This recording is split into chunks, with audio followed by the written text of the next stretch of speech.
was just 2 days before Christmas in the quiet town of Ellington, Connecticut. Houses were decorated, gifts were wrapped, and everything felt peaceful on Birchview Drive. But around 10 a.m., that calm was shattered. A house alarm went off. Police rushed to the scene. Inside, they found smoke, a man tied to a chair, and something deeply disturbing in the basement. At first, it looked like a break-in, but as investigators started digging, things didn't add up, and soon, a simple fitness tracker would reveal the truth, something no one ever expected. This is the shocking story of Connie DeBate and how her final steps helped solve a murder.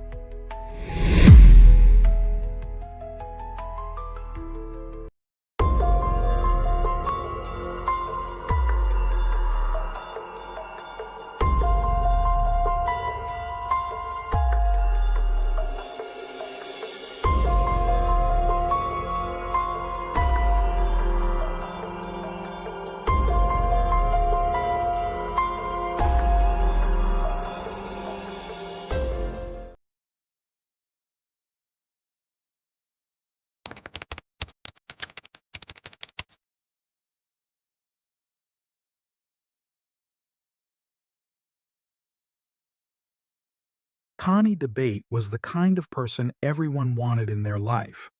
Born on July 31st, 1976, in Rockville, Connecticut, she grew up surrounded by love, raised by her parents, Cindy and Kenneth, along with her siblings Marlise, Leslie, and Keith. Her childhood was spent in the quiet towns of Vernon and Ellington, where she built lifelong friendships and left a mark on everyone she met. After graduating from Ellington High in 1995, Connie went on to study at the University of Connecticut, earning her degree in 1999. She launched a successful career in pharmaceutical sales, working for Record Bank Heiser. Friends described her as kind, selfless, and full of energy, someone who made every room brighter. In the early 2000s, Connie met Richard "Rick" DeBate, a Manchester native born just 2 days before her on July 29, 1976. Rick was charismatic and ambitious, with a background in computer network administration. The two fell deeply in love and got married on July 4, 2003. Soon after, their family grew with the arrival of 2 sons, RG and Connor. They moved into a beautiful home on Birchview Drive in Ellington. On the outside, everything looked ideal. Connie was a devoted mother. Rick seemed like a dedicated husband, and together they were the picture of a perfect suburban family. But what looked like a dream from the outside was beginning to crack behind closed doors. It was just 2 days before Christmas, December 23, 2015, when tragedy struck. That morning began like any other. At 8:10 a.m., Rick dropped off the boys at the bus stop. Connie, meanwhile, was preparing to attend a class at the local gym. But sometime shortly after she left, Rick claimed to have forgotten his work laptop and returned home. According to him, that's when everything changed. Rick told police he received a security alert on his phone about a silent alarm at the house. He emailed his boss about the delay, then rushed back. As he entered, he claimed to hear noises upstairs. When he investigated, he said he came face to face with a masked intruder in camouflage, holding a knife. What followed, according to Rick, was a chaotic scene. He claimed the man demanded money and passwords, even threatening to harm his family. Then the garage door opened. Connie had come home early. Her class had been canceled. Rick shouted a warning, but the intruder ran toward her. A struggle broke out. Rick said he was thrown down the stairs, dazed and disoriented. By the time he recovered and chased after them into the basement, it was too late. A single gunshot rang out. Rick said the attacker then turned on him, using zip ties to restrain him to a folding chair, cutting him with a box cutter, and even threatening him with a blowtorch. But Rick claimed he fought back, grabbed the torch, and scared the man off. It was a dramatic story, but the timeline didn't quite fit. Rick said the attack happened around 9:05 a.m., but the first 911 call wasn't placed until over an hour later, at 10:21. Even stranger, the home security alert Rick claimed to see just after 8:30 wasn't transmitted to police until 10:16. When first responders arrived at the house, they found smoke in the air and the front door slightly open. A trail of blood led from the basement to the kitchen, and there, on the kitchen floor, they found Rick, partially bound, face down, and claiming the attacker was still inside. What they didn't find was any trace of the alleged intruder. Investigators searched the home carefully. They photographed everything, including Rick still tied to the chair. But the deeper they looked, the more questions they had. At first glance, the scene suggested a violent struggle, but certain details didn't quite fit. Rick was found with zip ties around only his left wrist and ankle. His injuries appeared minimal, and the location of the wounds seemed suspiciously convenient. Meanwhile, the true horror of what happened in the home lay downstairs. In the basement boiler room, police found Connie. She had suffered 2 fatal gunshot wounds, one to her abdomen, the other to the back of her head. There was no saving her. She was pronounced dead at the scene. Investigators immediately began treating the case as more than a typical home invasion. K-9 units were deployed in hopes of tracking the intruder's path. But what they found was unexpected. The dogs were fixated on one person, Rick. One of the dogs found Rick's wallet in the yard, supposedly tossed aside by the fleeing attacker. But there was no scent trail leading away from the property. Instead, the dogs traced directly to the ambulance where Rick was being treated for what turned out to be minor injuries. From that moment, Rick's story began to unravel. At Hartford Hospital, detectives questioned him about the events of that morning. Rick repeated his claim that an intruder shot Connie, but as they pressed for details, his account began to shift. His timeline grew foggy. At one point, Rick said he left the house before Connie did. Later, he couldn't remember who left first. He also changed his description of the homecoming, first saying he heard no sounds upstairs, then later claiming he went up because he saw a bedroom light and found a man rifling through a closet. There were other contradictions too. Rick initially said he had been pushed down the stairs, but later said he fell. He claimed Connie and the intruder fought over the gun before the man overpowered her and pulled the trigger. He also insisted the basement was pitch black, making it impossible to see clearly. But if he had been knocked unconscious, as he claimed, how did he recall so much? Even the physical evidence didn't back up Rick's version. He said he crawled up the stairs still tied to the chair to reach his phone and call for help. Yet the injuries on his body were isolated to the left side and the front of his legs, positions easily reachable by his right hand. And there was something else. Almost no blood trail between the basement and the kitchen. Investigators found just a few drops, all dry, in the kitchen itself. If Rick had really dragged himself upstairs, he would have left a much clearer path. Even more troubling was what they didn't find. There was no sign that Rick ever approached Connie's body after the shooting. The blood surrounding her remained untouched, as if no one had even tried to help her. Detectives also examined the supposed point of entry, a basement window. It had no signs of forced entry. Instead, the locks had been removed from the inside and left sitting on the sill. For someone to break in that way, they would have had to pry open the window without damaging the frame or tripping the alarm system. It didn't add up. When questioned further, Rick described his marriage as mostly good. He admitted that Connie had been struggling emotionally, mentioning signs of depression and occasional bursts of anger, out of character for a woman known for her warmth and optimism. He suggested she was slowly recovering. But when asked whether investigators would uncover any relationship issues, Rick gave a mixed answer. Yes and no. He confessed to having an affair. The woman was someone from his past, Sarah, a recently divorced friend from high school. According to Rick, the relationship began as a response to a shared desire with Connie to have another child. But due to medical issues, they had been unable to conceive again. Sarah, who also wanted a baby, seemed like an unexpected solution.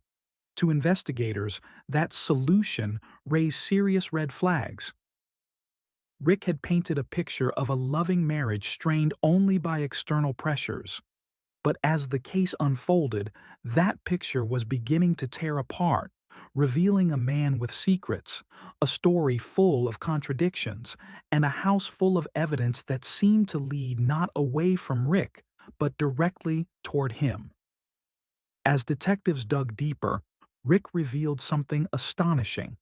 According to him, he and Connie had agreed on a plan, one that would see him father a child with another woman, Sarah. Artificial insemination was too expensive, Rick claimed, so they had settled on a more personal arrangement. He said it was Connie's idea, that the three of them, himself, Connie, and Sarah, would co-parent the baby together. To Rick, it was a modern solution to a shared dream. But to investigators, the story didn't make sense. If Connie had helped orchestrate this, wouldn't she have known the pregnancy was already underway? When detectives asked Rick if Connie knew Sarah was expecting, he dodged the question. And then came another revelation. Connie and Sarah had never even met. That alone undermined the entire foundation of Rick's story. As the cracks widened, the truth slowly began to surface. Connie hadn't agreed to anything. Sarah's pregnancy hadn't been planned. And Rick had been hiding far more than an affair. Investigators tracked down Sarah later that day. Her statement reshaped everything. She confirmed she knew Rick was married, but had been led to believe he was seeking a divorce. Rick told her the marriage had been dead for years, that he and Connie were simply waiting for the right time to separate. On June 18, 2015, Sarah learned she was pregnant. She waited until August to tell Rick, who responded with a lie. He claimed he had already hired a divorce lawyer. By December, the relationship was still going strong. The pair even planned a romantic trip to Vermont just 1 week before Connie's death. On that trip, they discussed when to break the news. Rick suggested they wait until after Christmas. But when the investigation turned to those close to Connie, they painted a very different picture. Connie wasn't just blindsided, she was betrayed. Her friends, the people she confided in about everything, knew nothing about Sarah, nothing about a child, nothing about this supposed arrangement Rick insisted they had agreed on. If Connie had known, they said, she would have told them. She always did. Privately, Rick had confided in his own circle. He admitted to friends that he loved Sarah and feared losing Connie, but the love triangle he built in secret would soon come crashing down. From the very beginning, investigators had suspected Rick might be involved in his wife's murder, but they kept their suspicions quiet. Outwardly, the public narrative was that a masked intruder had broken into the Debate home, murdered Connie, and left Rick injured. Friends and neighbors mourned with him. No one questioned his grief, at first, but investigators kept following leads. One stood out, a contractor the couple had sued after a dispute over home renovations. The Debates had taken him to small claims court, and Connie reportedly feared him. In fact, her car had been vandalized twice in 2015, incidents she believed were connected to the contractor. Afterward, they upgraded their home security system and bought firearms. The contractor's name came up repeatedly in interviews. It seemed like a promising lead, until it wasn't. The man had a solid alibi for the day of the murder and looked nothing like the masked figure Rick described. That trail went cold fast. While investigators quietly honed in on Rick, others began noticing strange behavior. His reaction to Connie's death didn't match what you'd expect from a grieving husband. His demeanor was off. His story changed. His sorrow felt performative. The illusion of a perfect family life had already been shattered. Now, the truth behind it all was beginning to rise from the ashes, one contradiction, one deception at a time. In the days after Connie's tragic death, Rick's behavior baffled those around him. One of the first things he posted in a neighborhood forum was a casual question: "Where's the best place for takeout?" A jarring inquiry for a man whose wife had just been murdered. But as investigators dug deeper into the debate's lives, the cracks widened. The couple was under financial strain. Their spending far exceeded their income, and much of the burden seemed to fall on Connie. She had quietly confided in a friend about leaving Rick. She'd even kept a private note on her phone titled, "Why I Want to Divorce." In it, she listed Rick's lies, emotional neglect, poor parenting, and selfishness. Then came the money trail. Investigators uncovered 2 life insurance policies worth nearly $500,000 each. Rick's had lapsed due to non-payment. Connie's, however, was active, and Rick filed a claim just 5 days after her death. 1 month later, he collected an additional $75,000 from her employer. It was a chilling revelation. The man who claimed to grieve her was already cashing in. Over the next year, detectives built their case brick by brick. They examined phone records, financial statements, emails, and security system logs. But the breakthrough came from something small and often overlooked: Connie's Fitbit. The data was damning. Her fitness tracker showed she was alive and active well after the time Rick claimed she had been killed. On December 23rd, she woke up at 7:52 a.m. Her activity paused while she drove to the gym, which was confirmed by surveillance footage. She returned home around 9:20 a.m.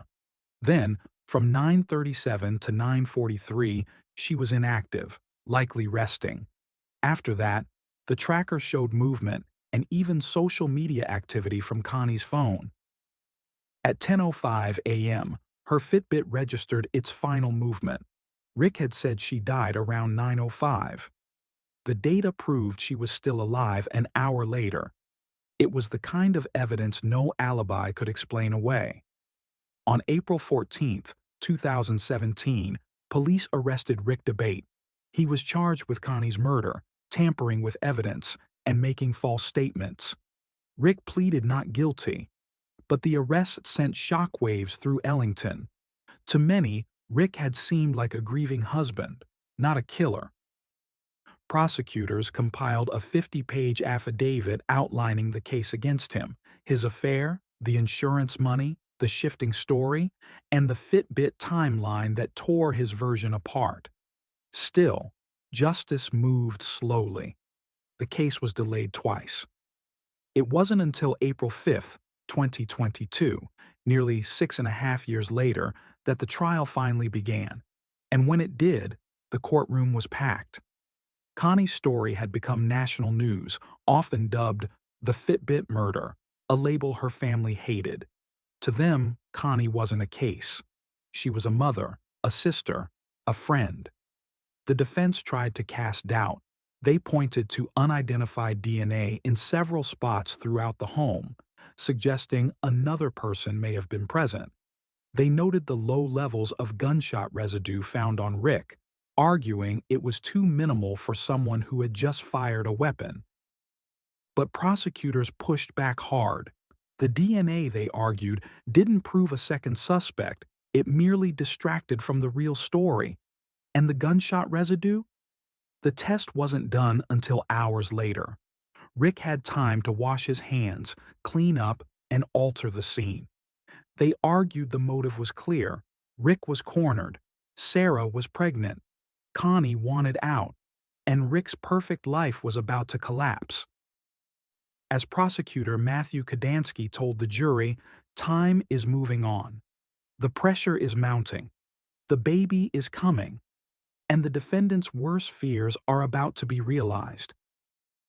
After a 5-week trial, the jury took just 3 hours to deliver their verdict. On May 10, 2022, Richard DeBatte was found guilty on all counts. At sentencing, the judge didn't mince words. She called the crime premeditated, heinous, and incomprehensible. She handed down a sentence of 65 years, just 1 year shy of the maximum. Rick's lawyers signaled they'd appeal, but few believe he'll ever walk free again. For Connie's family, the long nightmare was finally over. The judge took a moment to speak about Connie. Not the victim, but the person. A vibrant woman, a loving mother, a devoted friend. She ended the trial with words that echoed through the courtroom and beyond. The world is a lesser place without Connie in it. And now, with justice served, Connie's story will never be forgotten.